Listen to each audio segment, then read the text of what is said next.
2 by Alan Gray. 12886. I can tell from the number that it's Krond. I move the phone an inch from my ear before he bellows his reply. Earthman Thomas, are you still willing to help me out tonight? Of course. When I finished in the office, I know, I did promise. Yes, promise, Thomas. You need to meet me at 6 p.m. This is an important promise, Thomas.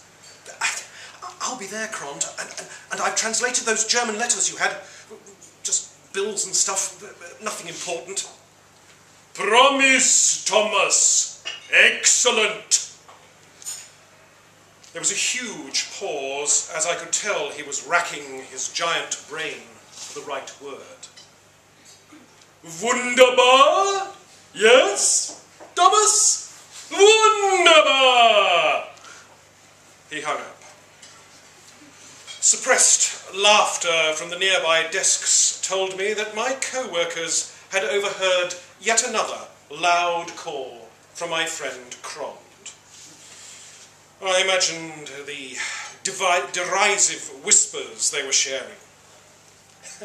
Does the Englishman think it impresses anyone to get calls from such a creature? Of course, they would be friends. My German was never quite good enough to work out exactly what they were saying, but I still got the gist of it. I stood up angrily and tried to make eye contact with the sniggerati. They locked their faces onto the computer screens and pretended I didn't exist. Oh, this was ridiculous. What did it matter that Krond was my friend? Krond, the bulbous-headed has-been of the Hollywood B-movie. Once the monster star of 50s alien invasion films, a creature who'd carried countless blondes in his giant claw-like hands back to numerous unconvincing UFOs. Did they think themselves so above it all? So untouchable? Instead of meekly sitting back down again, I made my way to the stationery cupboard. I was glad it was empty once again, and I could feel my loathing for my co-workers rising. I needed to be alone. I spent the rest of the afternoon avoiding my desk, counting down the minutes till I could escape and head over to Krond's place. I could see him as I approached his flat, standing on the balcony. 9 feet tall, 3 of those taken up by his enormous brain-shaped green head. As usual, he was gazing down as men and machines efficiently took apart the wall, piece by piece. He'd first come to the west not long after the wall had gone up, finding the city, with its greater tolerance for the peculiar, a welcome refuge from his failing film career. I think he liked being witness to the wall's demise. Thomas! I shall meet you at the car! He shouted down. Posters? Do you think I should bring posters? Oh, will there be fans, Thomas? I have pins! It's an airport, Krond. No posters. Yes, I'll bring some, just in case. In the car, it was quite obvious how excited he was, and he prattled unceasing as we drove through the streets. Did you hear? Melvis B. Hickney died. Now there was a director. He knew how to handle us. If he was disgusted by our diets or habits, he never let it show. Lovely man. Well, there was that drug-fueled murder, but apart from that... Like much of Berlin, the airport was undergoing sizable reconstruction, which meant that, given our mutual struggle with the German language, it took a while to find where to meet Krond's friends off their flights. I never quite knew how to deal with recognising Krond's otherworldly co-stars. Well, you could go by their appearance in posters from their heyday, but decades had passed, and who knew how they might age, if at all. The Wolfman from Sirius seemed completely unchanged from his glory days, while the creature from the Black Lagoon had turned grey. Krond bounded over to them, his clawed arms more than lengthy enough to surround them both. The creature twitchily fished out a cigarette. We can't smoke at the airport, can we? Kid? He asked me, lighting up before I could answer.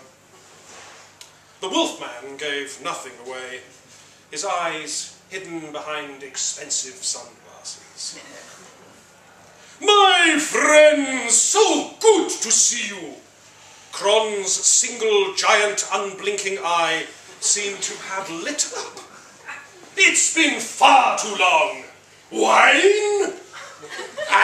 Well, not for me. Not anymore, but I'll happily have orange juice, began the creature. At the wine bar, Krond's ebullience showed no sign of abating, helped no end when an old couple sitting nearby asked for his autograph, and he was able to furnish them with a full-sized poster. Say, is this it? The Wolfman drawled as Krond wallowed in the attention. Just the three of us. His barely concealed sneer revealed perfectly whitened teeth, and he began to occupy himself with his suit sleeves, making sure they were rolled up to show his coiffured arm.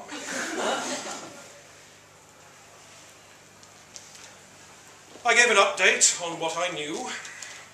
Kurk, the robot from Mars, had recently had a bout of unsuccessful upgrade surgery and was in seclusion until the magnetic tape could be retired. While the vampire princess Venus was going through her 7th acrimonious divorce and wanted to be alone.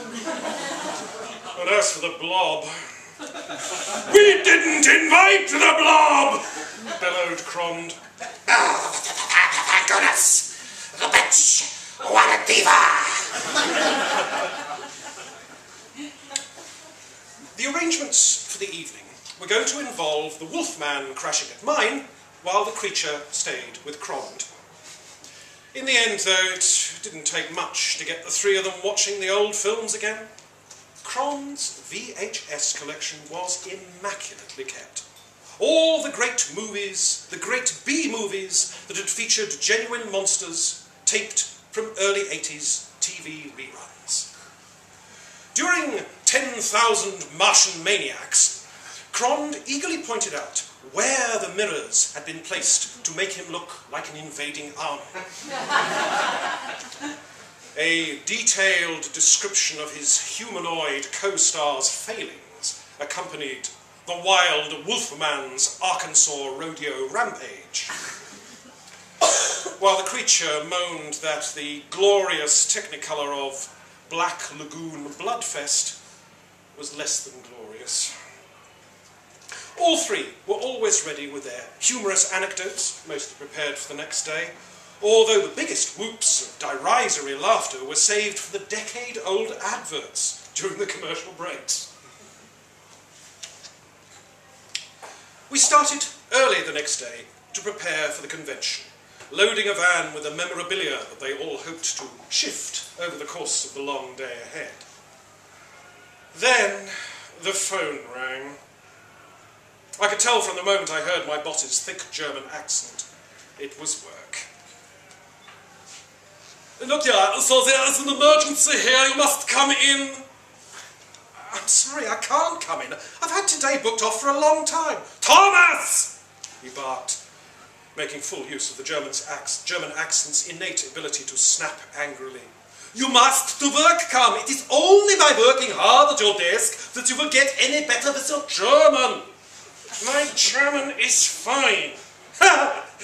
You think so, yes? You think you impress us with the way you pronounce things? You spend too much time with that ridiculous creature. It is always about you two.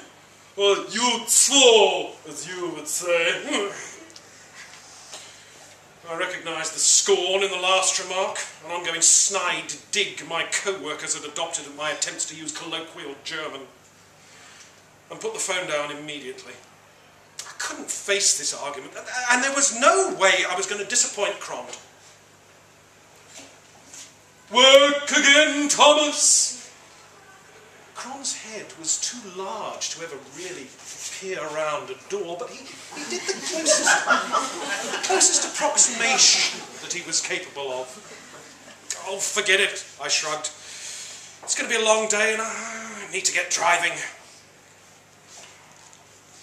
Berlin's first ever science fiction convention was poorly organised and overly attended. Queues became crowds, became agitated mobs. We'd been allocated a relatively modest corner of the main hall in which to put our stand, and I was worried that Krond might take offence. But none of the trio I'd driven to the event were that comfortable being surrounded by too many people, so it seemed to work. A steady stream of B-movie aficionados kept us busy, and the Deutschmarks flowing. And I had to run back to the van several times to stock up on merchandise. It amazed me how much Krond enjoyed it. The same questions kept turning up, and he'd answer every time with the same level of enthusiasm, as if he'd never been asked it before. No, you are right, I'd hear him say repeatedly. Krond isn't my real name. My race don't really have names. No, it's not my stage name. It's my monster name. My first agent in Hollywood, a wonderful man, told me all about a monster name. It has to be short, 1 or 2 syllables. Punchy, yet alien. That one day will be synonymous with a monster. And even those who'd heard all the answers before at earlier conventions would laugh and enjoy the stories of a bygone Hollywood era. This was how things should be, not stuck in an office, spending ages getting people's computers to work and then having them leave English-German dictionaries lying on my desk. Dictionaries open up words I might have once misused.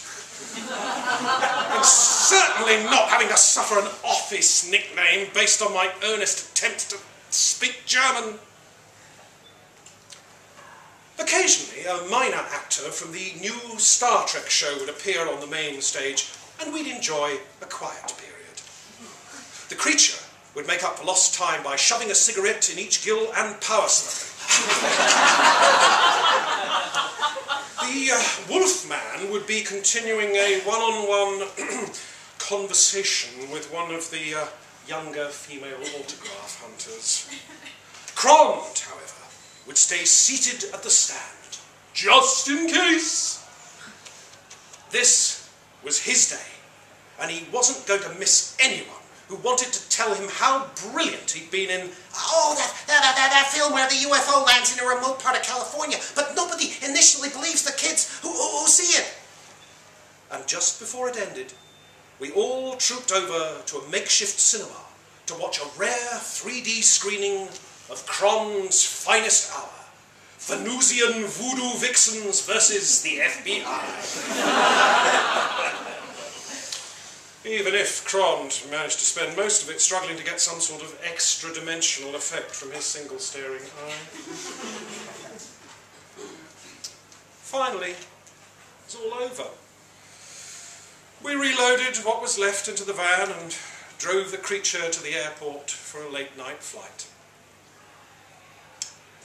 We weren't quite sure where the Wolfman had got to, although reports in the Berlin press a week later did dwell on a curious decline in the city's cat population. Then, at last, I parked outside Krond's building. Thanking you, Thomas, Krond began. Promise, Thomas. You are a man of your word, and you keep your promise. I smiled.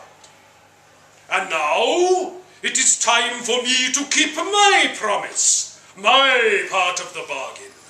You help me with a favor, and I do one for you. I took a small, tatty piece of paper out of my jacket pocket and placed it on the dashboard. Krond picked it up, deftly unfolded it, and tried to make sense of the angry jottings, the numerous crossings out and rewritings. Is everyone you work with on this list? Krond asked. I nodded. And it is definitely disintegration you want? I smiled again. Krond's eye blinked, and then he laughed. Monstrous, small, monstrous.